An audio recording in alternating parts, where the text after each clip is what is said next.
যেদিন মৌতের খবর এসে যাবে, আজরাইলের টিকিট বাড়ির দরজায় দাঁড়ায় যাবে, অ্যাম্বুলেন্সের মতো সিগন্যাল যখন শুরু হয়ে যাবে, ওই দিন যখন ডাক এসে যাবে, কে ধনী কে গরিব, কে মূর্খ কে শিক্ষিত কোনো ভেদাভেদ নাই।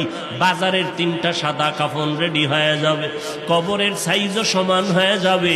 কাফনের মধ্যে প্যাকেট করিয়া যখন জানাজার খাটিয়ে উঠাইবে, কে পীর কে মূর্খ কোনো মুরিদ ভেদাভেদ নাই, কে ওস্তাদ কে ছাত্র ভেদাভেদ নাই, কে ধনী কে গরিব কোনো ভেদাভেদ নাই।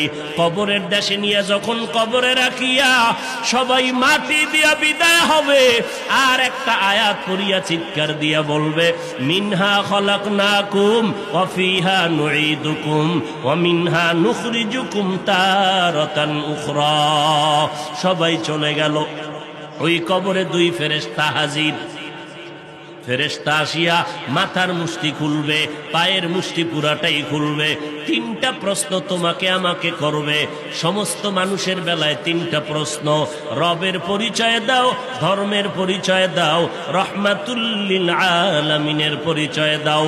মদিনার নবী বলেন, যারা দুনিয়াতে রবের গোলামি করে যাবে, তারা কবরে গিয়া জবাব দিবে, রব্বি আল্লাহ, আমার রব একমাত্র কে।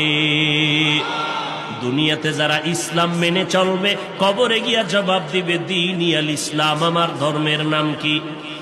দুনিয়ায় যারা নবীর সুন্নতের আমল করে যাবে, আঙ্গুলের নখগুলো কেমনে কাটবে সেখানেও সুন্নাত, মাথার চুলগুলো কেমনে রাখবে সেখানেও সুন্নাত, বান্দা জুতা কেমনে পরবে সেখানেও সুন্নাত।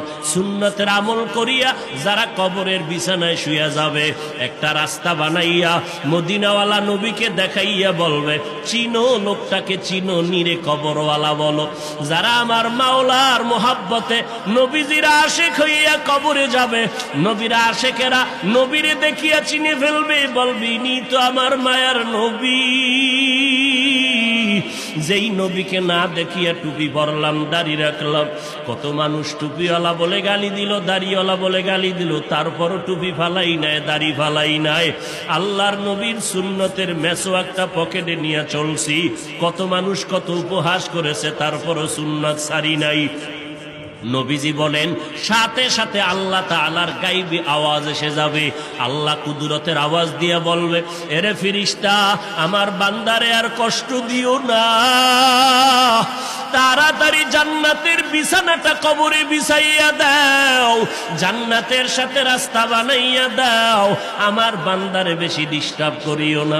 আমার বান্দা দুনিয়াতে কষ্ট কম করে নাই, ঠিক মতো খানার প্লেট